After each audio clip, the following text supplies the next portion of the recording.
So hey guys, welcome back to our YouTube channel Padhle Ladle. और आज की वीडियो में हम बात करने वाले हैं परमुटेशन एंड कॉम्बिनेशन के ऊपर बेस्ड एक बेहद ही शानदार क्वेश्चन, जो कि साथ साथ बहुत ही इंपॉर्टेंट क्वेश्चन है, जो कि हर बार आपके स्कूल एग्जामिनेशन में परमुटेशन एंड कॉम्बिनेशन की तरफ से पूछा ही जाता है। तो फटाफट से बिना किसी देरी की वीडियो को करते हैं फटाफट से स्टार्ट और देखते हैं क्वेश्चन क्या है। उससे पहले अगर आपने वीडियो को लाइक शेयर एंड सब्सक्राइब नहीं किया तो फटाफट से लाइक शेयर एंड सब्सक्राइब कर दीजिए। तो क्वेश्चन ये है कि in how many ways can the letter of the word permutation be arranged if. और फर्स्ट पार्ट हमें गिवन है कि the word start with S and word start with P and end with S. ठीक है, तो हमें एक word दे रखा है सबसे पहले परमुटेशन। ठीक है, तो वो लिख देता हूँ मैं। ऑलराइट गाइस, ये आपके सामने परमुटेशन वर्ड्स हैं, वर्ड लिखा हुआ है, सॉरी। और ये टोटल जो है, टोटल इसके अंदर कितने 12 लेटर्स हैं। टोटल इसके अंदर 12 लेटर्स हैं, जिसके अंदर दो टी जो हैं बार बार रिपीट हो रहे हैं, मतलब दो बार रिपीट हो रहे हैं। एक टी यहाँ पर है और एक टी यहाँ पर है। जो दो टी हैं वो रिपीट हो रहे हैं, तो इसके अंदर टू टीज जो रहे हैं वो रिपीट कर रहे हैं। ठीक है, अब इसमें फर्स्ट पार्ट की बात करें तो फर्स्ट पार्ट में ये है कि the word start with P and end with S. जो वर्ड है वो स्टार्ट होगा पी से और एंड होगा एस से। ठीक है, तो पी और एंड होगा एस से। ठीक है, अब क्योंकि 12 लेटर्स थे तो इसमें से दो लेटर्स पी और एस जो है ये तो फिक्स हो चुके हैं फर्स्ट और लास्ट पोजीशन पर।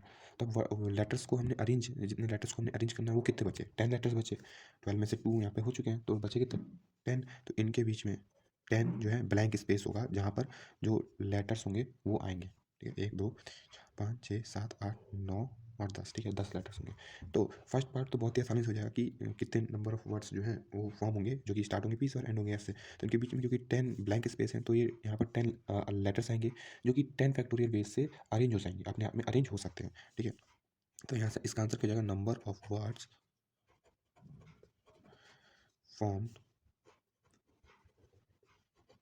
Formed which starts with P and ends with S R. ठीक है, वो होंगे 10 फैक्टोरियल वेज। ठीक है, 10 फैक्टोरियल वेज। ठीक है, अब इस 10 फैक्टोरियल वेज के अंदर ये दो टी जो है बार बार रिपीट हो रहे हैं, मतलब दो बार रिपीट हो रहे हैं, तो इसको हम क्या कर देंगे, डिवाइड में लेके आ जाएंगे। ठीक है, 2 फैक्टोरियल वेज से। ठीक, तो यही इसका आंसर था। अब इसको आप ओपन करो फर्दर, तो यहाँ पर क्या हो जाएगा, 10 into 9 into 8 into 7 into 6 into 5 into 4 into 3 into 2 into में 1 अपॉन नीचे 2 फैक्टोरियल है तो 2 फैक्टोरियल को 2 इंटू 1, और ये 1 डाली को तो भी चलेगा। ठीक है, अब इस 2 से मैं इस 8 को काट दूंगा तो ये हो जाएगा 4।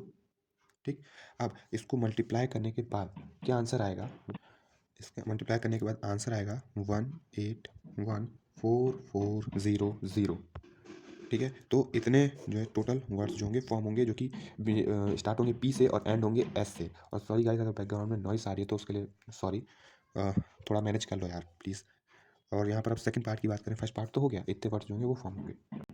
अब सेकंड पार्ट में उसने ये कहा है कि जितने भी वॉवल्स होंगे इस परमुटेशन वर्ड के अंदर, जितने भी वॉवल्स होंगे वो सारे के सारे एक साथ होने चाहिए। तो देखते हैं सबसे पहले परमुटेशन वर्ड के अंदर वॉवल्स हैं कितने। पहला वॉवल है ई।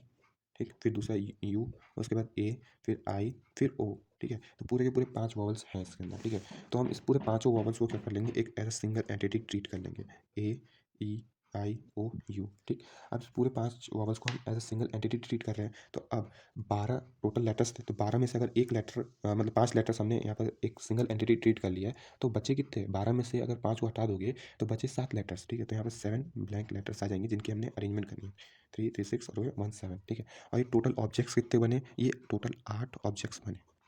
ठीक है, 7 तो ये और एक ये। अब कहोगे ये क्यों, ये तो हमने फिक्स कर दिया। फिक्स नहीं किया है हमने, इसको हमने एक सिंगल एंटिटी की तरह ट्रीट किया है। हो सकता है ये यहाँ पर हो सकता है इस वाले प्लेस पर हो सकता है इस वाली किसी भी प्लेस पर हो सकता है। ठीक है, इसको हमने as a single letter treat किया कि एक सिंगल लेटर हमने इसको मान लिया है। ठीक है, तो ये पूरा एक यहाँ पर हो सकता है, कहीं पर भी यहाँ हो सकता है, तो इसका भी अरेंजमेंट होगा ना, तो इसीलिए हमने इसको टोटल 8 ऑब्जेक्ट माना है। ठीक है, अब तो टोटल नंबर ऑफ जो वर्ड्स फॉर्म होंगे, total number of words formed, ठीक है, is equal to 8 factorial upon, इसके अंदर भी तो दो टी रिपीट हो रहे होंगे तो 2 फैक्टोरियल। ठीक, अब यहाँ पर ये जो ये दिख रहा है, ये आपस में अंदर भी तो अपने अंदर भी तो अरेंज हो रहे होंगे। क्या पता यू यहाँ पर हो, ए यहाँ पर हो, ओ यहाँ पर हो, ई यहाँ पर हो, ये आपस में भी तो अरेंज हो रहे होंगे। कितने अभी 5 है तो 5 फैक्टोरियल बेस से आपस में अरेंज हो रहे होंगे, तो इसको हम मल्टीप्लाई कर देंगे 5 फैक्टोरियल से, ठीक है। अब इसको हम ओपन करेंगे तो क्या हो जाएगा, 8 into 7 into 6 into 5 into 4 into 3 into 2, और 1 लिखने की जरूरत नहीं है। फिर इस 5 को ओपन करो 5 फैक्टोरियल को, तो 5 इंटू 4 इंटू 3 इंटू 2, ठीक, अपॉन 2 फैक्टोरियल तो 2, और 1 लिखने की जरूरत है नहीं। अब इस 2 से मैं इसको काट दूंगा 4 बार में, ठीक। अब इसको आंसर इसको मल्टीप्लाई करोगे तो आंसर आएगा हमारा 2419 200। इतने नंबर ऑफ वर्ड्स जो होंगे फॉर्म होंगे, इसमें जितने भी वॉवल्स होंगे वो एक साथ होंगे, ठीक है। अब बात करते हैं थर्ड पार्ट की, और थर्ड पार्ट जो है बहुत ही इंपॉर्टेंट है, यही अकेले 2 मार्क्स का पूछा जाता है, ठीक है। तो थर्ड पार्ट में ये कह रहा है कि there is always 4 letter between P and S, P और एस के बीच में हमेशा 4 लेटर होने चाहिए। तो अब इसमें ना डिफरेंट डिफरेंट केसेस बनेंगे, ठीक है। टोटल 7 केस, मतलब टोटल 7 केस एक साइड से बनेंगे जिसमें पी आगे होगा और एस पीछे होगा, ठीक है। और फिर 7 अलग और केस बनेंगे जिसमें एस आगे होगा, पी पीछे होगा। उसमें अब देखो इस पार्ट में हम ये तो नहीं कहा गया है ये पी ही हमेशा आगे होना चाहिए, उसने बस ये कहा है कि पी के और एस के बीच में हमेशा 4 लेटर होने चाहिए।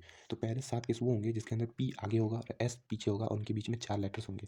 और दूसरा कि अगले 7 केस वो बनेंगे जिसमें एस आगे होगा और पी पीछे होगा और उनके बीच में 4 लेटर्स होंगे। तो सबसे पहले केस 1 देखते हैं, केस 1, ठीक है। केस 1 में क्या है कि पी मैंने मान लिया कि स्टार्टिंग पोजीशन पर है, ठीक है। अब इनके बीच में 4 लेटर्स होंगे, 1 2 3 4 लेटर, और फिर यहाँ पर एस होगा, ठीक, क्योंकि इनके बीच में हमेशा 4 लेटर होने होने हैं, ऐसा उसने बोल रखा है। अब देखो, अब 12 टोटल लेटर्स थे, 12 में से 2 ये लेटर्स हैं और 4 यहाँ पर हो गए, तो 4 5 6 6 लेटर हो गए। तो अब इसके बाद कितने लेटर के लिए स्पेस बचेगा, 6 लेटर की स्पेस बचेगी। तो 1 2 3 4 5 6, ठीक। अब यहाँ पर टोटल ब्लैंक स्पेस कितने हैं, टोटल नंबर ऑफ यहाँ पर जितने भी लेटर आएंगे उनको हमें अरेंज भी तो करना है। तो टोटल लेटर्स हम कितने अरेंज कर पाएंगे, 1 2 3 4 5 6 7 8 9 10, टोटल 10 लेटर्स के लिए स्पेस है। तो अरेंजमेंट कैसे होगी, 10 फैक्टोरियल बाय, अब इसमें 2 टीज भी रिपीट हो रहेंगे तो 2 फैक्टोरियल वेस।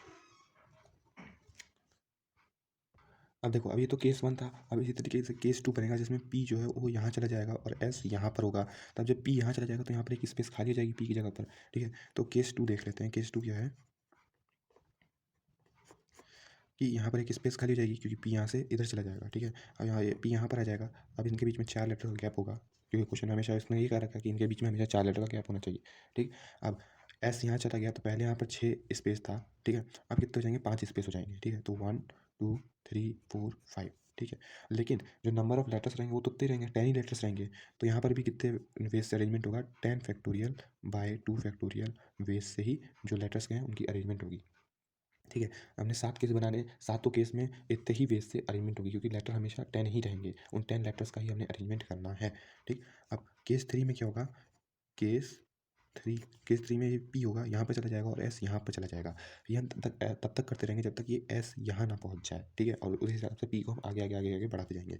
तो केस 3 में अब पी यहाँ आगे जाएगा तो इनके बीच में 2 स्पेस खाली हो जाएगा, फिर यहाँ पर पी यहाँ जाएगा, उनके बीच में हमेशा 4 लेटर का स्पेस रहेगा, मतलब 4 लेटर के अरेंज होंगे तो 4 लेटर का स्पेस रहेगा। फिर यहाँ पे एस आ गया तो यहाँ पर 4 स्पेस बचेगा, 1 2 3 4, ठीक है। तो ये भी कितने वेज से, 10 फैक्टोरियल बाय 2 वेज से, ठीक।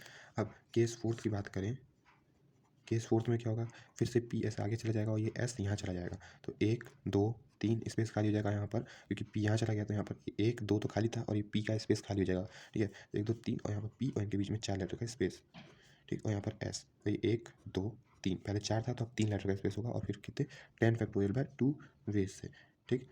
अभी 4 केस मैंने बनाए हैं, अब बचे हैं 3 केस, और 3 केस भी इसी तरीके से होगा, पी यहाँ से यहाँ आगे जाएगा, फिर यहाँ से यहाँ जाएगा, यहाँ से यहाँ जाएगा, ऐसा करके होगा। तो उसको मैं डायरेक्ट लिख देता हूँ, ठीक है, ठीक है। तो देखो मैंने सारे के सारे केसेस, सातों केस लिख दिए हैं पूरे, ठीक है। 7 केस मैंने कहा था, 7 केस बनेंगे केस 1 से लेकर के केस 7 तक, ठीक है। अब ये 7 केस वो थे जिसमें पी आगे था और एस पीछे था, ठीक है। अब 7 और केस बनेंगे जिसमें एस आगे होगा और पी पीछे जाएगा, ठीक है, और उनके बीच में हमेशा 4 लेटर का ही गैप रहेगा।